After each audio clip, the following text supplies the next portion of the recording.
ఒక సంవత్సరంలో ఎన్ని కిలోలు పెరుగుతాయి? ఒక పుంజ కానీ ఒక పెట్ట కానీ సంవత్సరం పుంజ అయితే 3 కిలోలు 4 కిలోలు అవుతుంది. 4 కిలోలు అవుతుంది. అట్లా మరి దీని బదులు మరి ఈ పారం కోళ్ళు బయలర్ ఉంటాయి కదా, అవి అయితే 45 రోజులకి అవి 45 రోజులకి వస్తాయి. కానీ వీటికి దానం పోయాలి, సూదులు వేయాలి, వాటికి కంటిన్యూ డాక్టర్ కావాలి. అదైతే లాభం ఎక్కువ ఉంటది కదా, తొందర వీటికంటే ఇవే లాభం.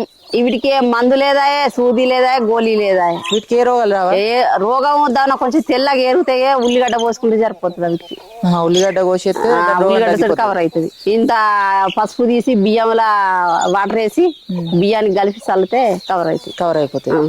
దీనికి ఎటువంటి డాక్టర్ అవసరం లేదు. ఏ డాక్టర్ మనమే చేసుకోవచ్చు, డాక్టర్ తోటి పని లేదు.